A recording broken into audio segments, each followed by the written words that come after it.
right, and I think we are live. So today is going to be a very off the cuff. I'm not entirely sure what details I will share yet today, but wanted to chat a little bit about the different securities or stocks that I buy in my financial accounts.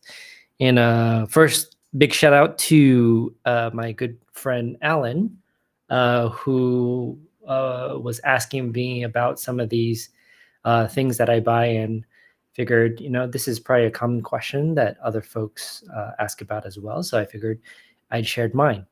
I would have preferably share exactly the accounts, since I've already shared my entire net worth in the past, but there are some, specific details in my account number, like the account numbers and things like that. That's probably not a good idea to live stream. So what I'm going to do is just screenshot and paste those screenshots of specifically the securities into a Word document in real time. So I'm going to have like my accounts on one screen, and then on my other screen, which I'll share in just a second, the specific securities that I buy. But before I do so, also really important to know, when it comes to anything related to personal finance, especially showing individual stocks, please don't listen to random people on the internet like myself in terms of what to buy. This is what I buy because of what I believe in the research that I've done. Anyone that's considering buying anything at all, always please do your own research. Don't listen to people like myself on the internet and buy exactly what I'm buying. That would be very bad. This is not financial advice. This is just sharing my experience. So make sure, just FYI, don't copy what I do, just sharing what I'm doing.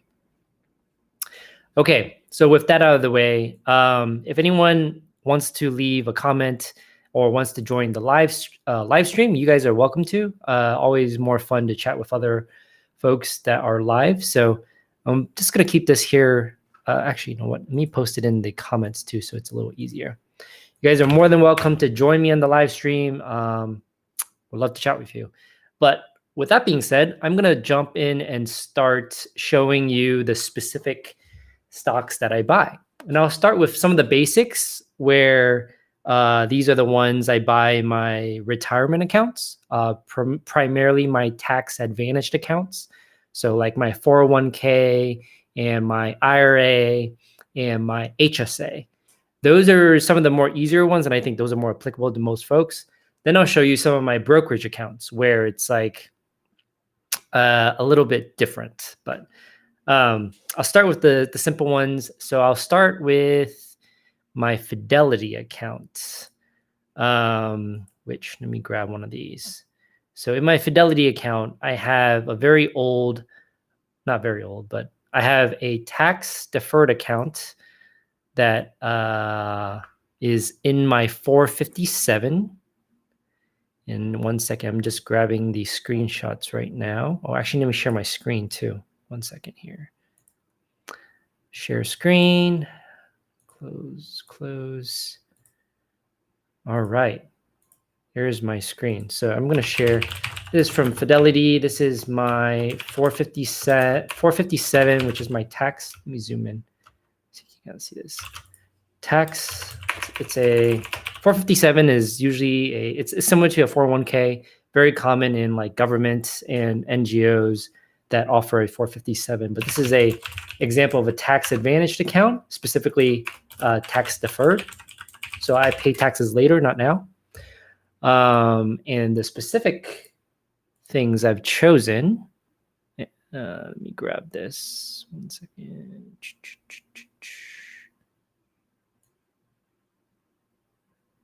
And I'm happy to share the exact amounts too in the account. So here it is.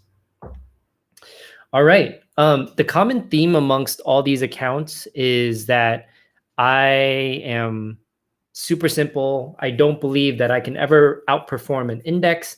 So the common theme is always buying an index that passively changes based on the index. It just mirrors the index. And typically it outperforms any individual stocks that most people will buy. So that's the easiest way to invest in my mind. What you see here are the specific securities that I've purchased in Fidelity. And these right here, so I wonder if, yeah, you can see the mouse. There's 3 to note. This SPACs one is just a money market. So that's just where your money first goes before you purchase stuff. So you can ignore that one.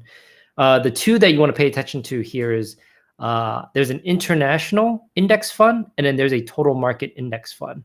Every financial organization has their own variation of this. So Vanguard would have it, Charles Schwab would have it, TD Ameritrade. They all have their own versions of a index fund that mirrors either the total market, the total US market, or total international market. And that's usually the easiest way to invest. You can also look up Bogleheads. They talk about the 2-fund, 3-fund, or 4-fund portfolio. It's pretty much that strategy. So you pick whichever that your financial organization has, whatever the total market is for the US and the total international, and that's what you go with. It's usually the lowest fees. It mirrors an index. It's super simple, and that's what I do.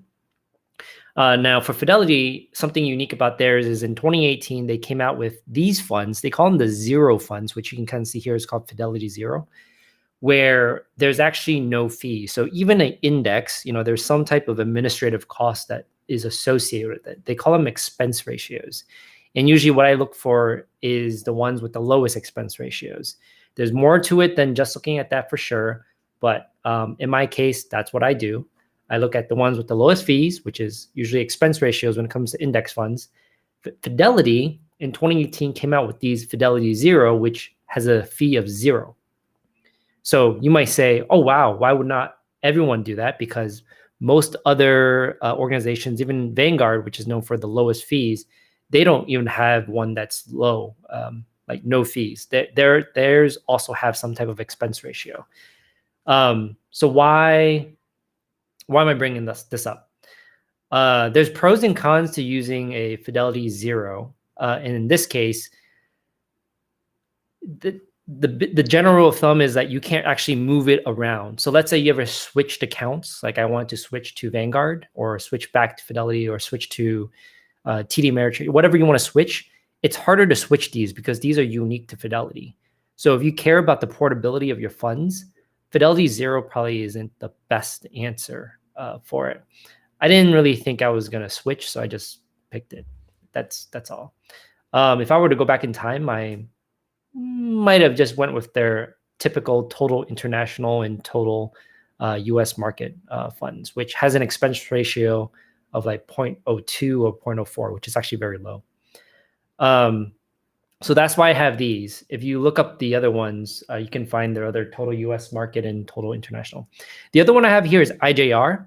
It is the specific, but the concept here is that these total US market and total international market, they're market cap weighted. So there's very little exposure to more of your small and mid cap stocks because again, it's market weighted. So it's very weighted towards big companies. So if you really want to be diversified, if you will, you probably want some type of exposure to small and mid cap. In this case, for 457, I have a little bit of small cap exposure, very minimal, because I want to just have a little bit more about that. And the philosophy is that these small cap companies eventually turn into these large cap ones, and the performance of them can be pretty large over the long term.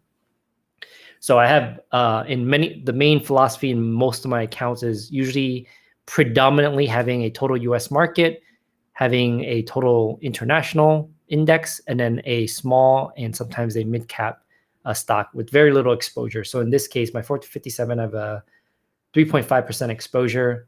Most of it is going into US market and just a little bit going into international. US market typically outperforms international, but you want to diversify. So that's why I don't have it all in the US market. So I probably spent too long on that one. I'll move on to the next one, which is, let me log in 1 second. I will share my 401k, which is also a tax advantaged account. that's also tax deferred because I don't pay taxes on it now. Let me see. Let me grab the most recent updates here. Where's my investments? Investments. Okay, here it is. All right, I'm gonna paste this. Make sure I don't have any account numbers in there. Okay, there's some account numbers. So I'm gonna have to remove this a little bit. Okay, I'm gonna do three separate screenshots here because I don't want to screenshot my account numbers.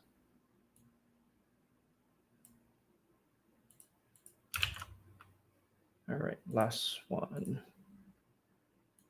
And I might actually have to look up to remind myself what these were. Okay, there it is. So in this case, I have 3 different securities that I have in my 401k. The one I always have the most of is always the total US market. So in this case, it's the 500. Usually when there's a 500 in a name, it mirrors the S&P 500. And what I usually look for, it depends on your financial organization and how they negotiated with these. I mean, depends on your employer and what they negotiated with these financial institutions like Fidelity or Vanguard. In this case, they probably didn't have a total US market, but they had an S&P 500 index, which is why I chose that one. If you look at the historical data over the last 100 years, the S&P 500 and the total US market, which is all the securities, so it's not just large cap. The 500 is the 500 largest companies. The performance is usually the same. It's like very negligible. They're, I don't know, like 1% off or something like that. Theoretically speaking, the total U.S. market's more diversified, and then the S&P 500 sometimes outperforms. It just kind of depends. But in regardless, for most people's purpose, I consider them interchangeable for the most part.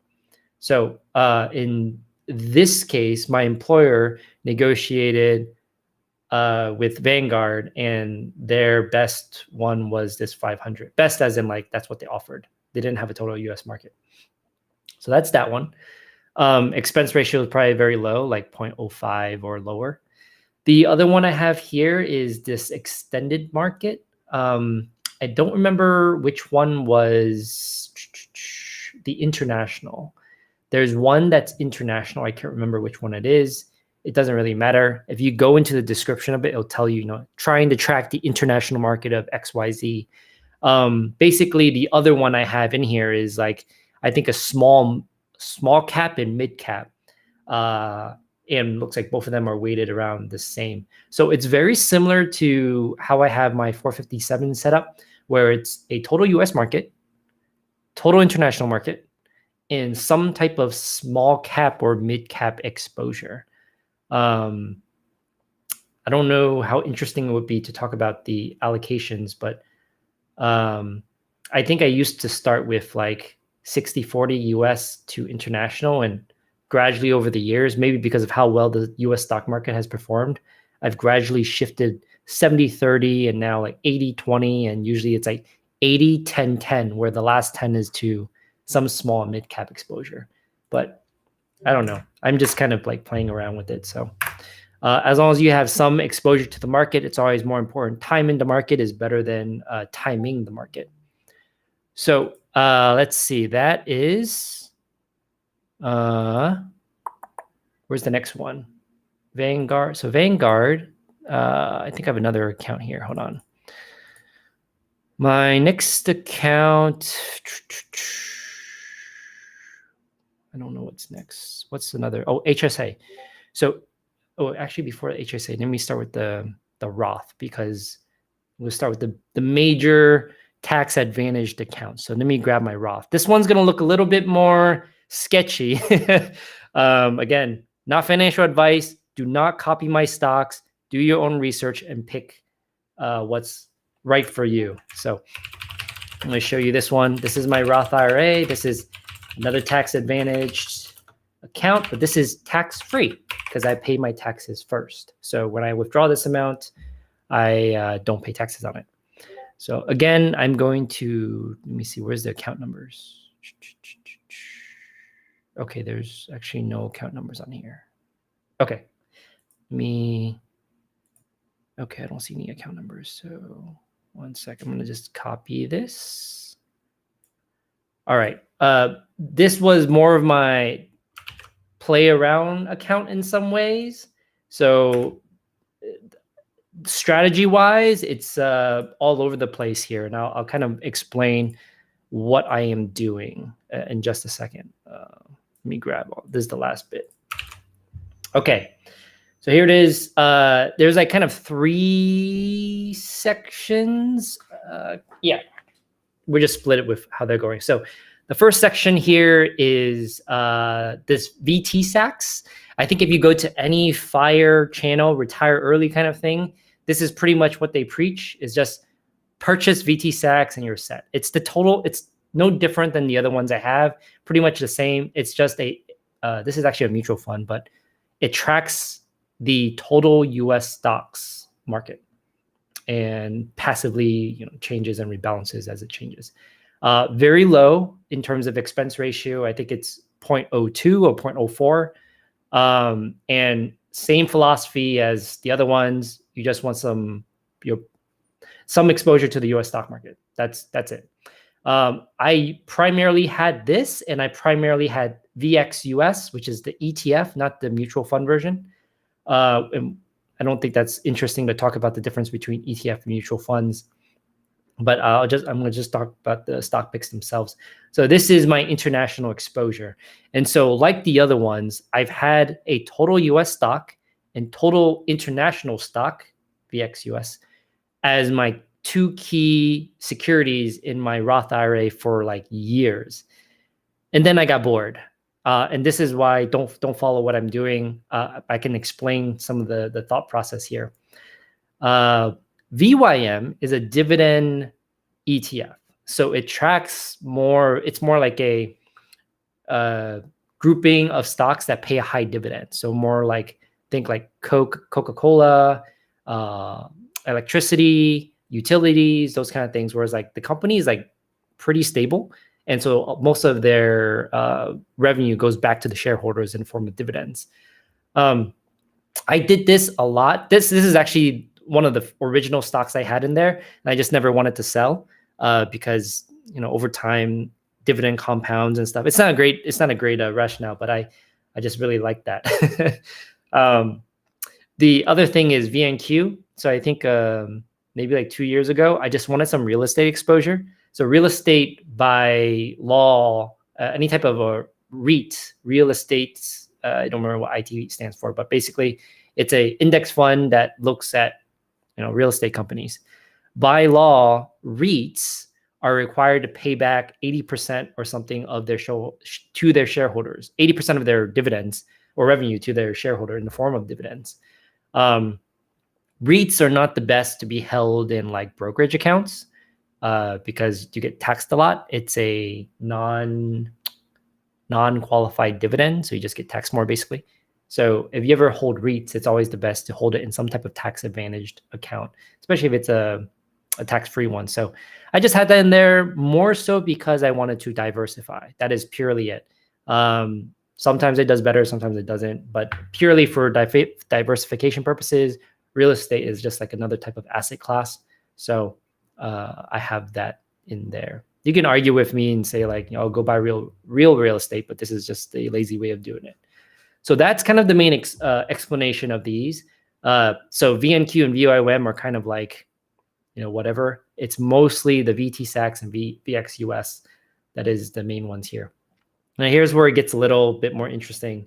And this is probably started from the meme stock era, like 2 years ago or something, where in a Roth IRA, because everything's tax-free, you can buy or sell to your heart's desire and not get taxed on it. So I started to tinker with stocks, like individual stocks. This was actually all meme stocks before, but I've sold all of them. And there are your typical, or not rather typical, but they're like, big name stocks that I wanted to see if I can make a lot of money on over the long term because I believe in these companies that will do well. I'm not going to go through them. These are just stocks that I think would do well. That's purely it. But shouldn't be representative of all the stocks that I think would do well. Anyways, more of a representation of me just wanting to not be bored with 2 index funds in here. So I think that's it for the Roth IRA. I'll move on to the next one. Let's see what is on the next list. HSA. Let me grab that. HSA. Let me put this one in here. So HSAs and Fidelity. This is my HSA, which is a health saving. I'll just type it out. Health savings account. This is another tax advantaged account it's actually taxed. They call this the triple tax advantage. Now, so it's actually tax deferred and tax free. Well, it's actually more like,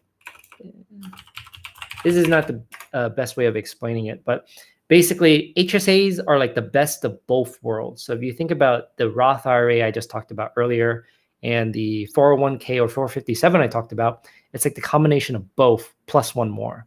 So what I mean by that is like similar to a 401k, when you put money in, it's reduces your taxable income.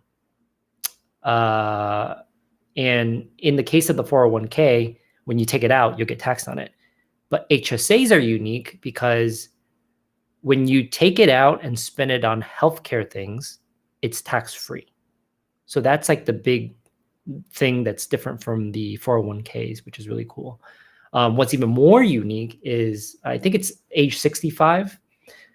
Yeah, but I think it's 65, either 65 or 59 and a half. Once you reach that age, you can actually take out that money and use it for anything, which is very unique. So you can almost think of HSA as another investment vehicle that can build your wealth that has the best of both worlds. So like a Roth IRA, which is tax-free, when you spend it on healthcare stuff before that certain age, it's tax-free. When you spend it on other things after that age, it's also tax-free. So they call it the triple tax advantage because of that reason. And I'm of the personal belief, if you can get a HSA, you definitely should. It is an amazing vehicle to save your money in. I actually don't even spend healthcare costs with it because of all these tax advantages. I use other accounts to expense my healthcare costs. All right, so let me grab the screenshots here. Looks like this one does have some account numbers, so I'm gonna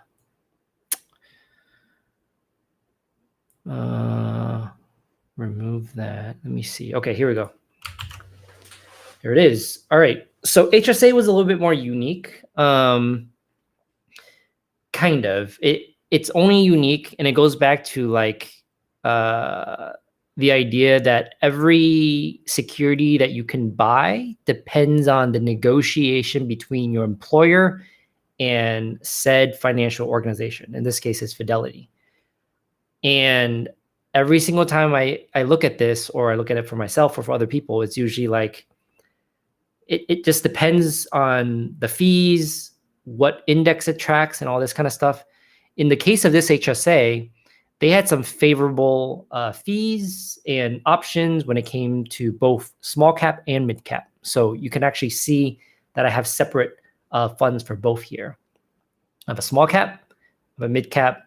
This is very typical to my Roth IRA where I had a 500. Actually, no, it wasn't 500. It was, which one was that? 401k. The other parts are the same. So I have some type of total US stock market, which is in this case, the Fidelity 500. And then I have an international exposure here. And then I have my typical small and mid cap. In this case, it's split. So there is a great small cap fund and then a great mid cap fund. I did this allocation a long time ago. And I think the stock market was doing very great at the time. And that's actually a lot of international exposure. I probably would swap this allocation a bit more to lean on the total US side, but I just kind of tinker with things. But anyways, the picks themselves are following the same theme. US market, international, small and mid cap. All right, I think I have another one to show. This one will be, we're going to jump into the brokerage account territory. And I'll start off with the brokerage account. This is no tax advantages here. That's probably incorrect to say, but like it's not tax advantage. Let's just say it this way. All right. Let me grab.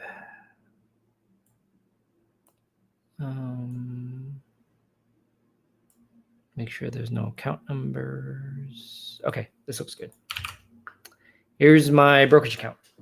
I actually have the same zero funds as I do as, what was that other one at first? It's the 457, yeah. So these are the same funds as the 457. I've been more actively investing in this one because my other brokerage accounts where I pick individual funds just aren't doing, it's not doing the best. And I just went back to the philosophy of this will always outperform what I do. I shouldn't waste time thinking about each individual stock and researching it. I'm just going to go with these index funds, which will more or less do better than if I picked it myself. So I have a total US market here and an international. I think I've been leaning more and more aggressive on US equities. So I have 83% here and 12% here. IJR, one of the original reasons why I picked IJR, there's many other reasons I can't remember exactly, but one of the ones, which is not a good reason, was because it included GameStop. And it was at the height of the meme stock movement. And I was like, oh, cool, I can get an index that includes GameStop. So there's a little bit of exposure to that. But there's other benefits of IJR, which is a small cap. And I really liked. It's right now just automatically invest in these two. And then every now and then, if I have something extra, I'll dump it into IJR. But the total US stock and the total US international is the primary workhorse of this account and most of my accounts in general. It's usually what I say is, can't go too wrong with picking those things. All right, let me maybe show one more and then I think that will wrap it up. And then if anyone, I don't know who all is watching, but if you're watching and have questions or you want to jump on a live stream, just let me know in the chat and we can do that. All right, so this last one here is, I have a couple other brokerage accounts, but I think it's going to be just kind of repetitive, so I'm not going to show those. This is M1. It's a non-tax advantaged account. Let me see. I'm going to actually share this pie. Where's the pie? Here it is.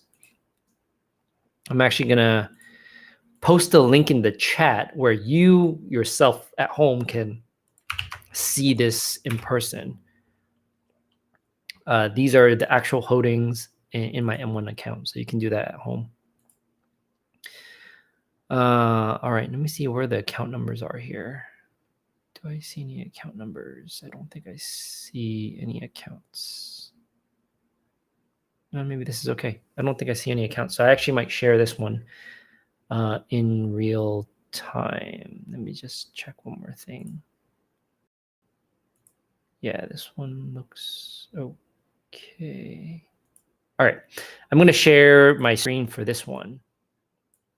Here is my M1 Finance account, and it is heavy losses because I started this, I think like in 2021 or sometime late 2021, and I was like very aggressive into speculation and different SPACs, and my portfolio just took a huge hit. Most of the SPACs and like random stocks I was hoping to skyrocket is in this bucket, which is horrible. But over like the last 2 years, I've taken it down to a small percentage. This right here is, and I should maybe show you, what's nice about M1 Finance is you can put these things into pies. and then whatever allocation you set, you can contribute at some reoccurring basis, and it'll just keep distributing it to the pies that have the lowest percentages. So in speculation, there's actually a ton of other groups. In this case, there's like groupings, and then so like if you go into electric cars, there is all these like individual stocks within there, and it's just really nice to like group it in this way, and then you can allocate how much you want to go into like riskier bets or safer bets, things like that. But I'm not going to go into the speculation. You guys probably shouldn't. I probably shouldn't be sharing the individual stocks in there because they're like just super risky, completely random bets. What I will talk about more is some of these up here. So I have a total market ETF where same type of concept. In this case, it's VTI and BXUS from Vanguard. They're lower fees. I wonder if they have the expense ratio. No, they don't have the. Oh yeah. So very low expense ratio, 0.03. I remember reading an article a couple of years ago saying usually it's like 0.4 is considered low. I think nowadays you see a lot of them just below 0.1 for these like total market funds and ETFs. But yeah, super low. Basically, this is so this is, what is this one? Total US market, total international market, and the Russell 2000 is like small caps. The reason why I have this is a benchmark for myself to see how my individual picks up here does in comparison to these ETFs. So it's like kind of seeing, do I do better or does the index do better? Right now I am doing better, but over the long run, I always believe that I will not do better than these indexes because you have to constantly research stocks to keep up, which is not a good thing for me. I don't want to do that. But if you go into core blue chip stocks, many of these are your typical S&P 500 stocks. So big names, they're just typical stocks that you would not think to really go bankrupt or anything. So it's almost like creating my own index, which is why I was doing it. It's kind of fun. But you can see them here. I'm not going to go through any one of them in particular. Again, everyone should do their own research and not just pick anything. I haven't done any updates here for a little while, so you probably shouldn't even be looking at this. Just showing you some examples of what I have. And I think that might be it. I have another account in like Robinhood, which is very similar to M1. The only difference is that M1 limits you to 100 securities, and in Robinhood, I probably have like close to 200 different securities because I was just having fun picking random securities and stuff. All right. Hopefully this was helpful in seeing the specific securities I have in my accounts. And make sure you do your own research. Thank you guys for watching if you tuned in, and be back on next time.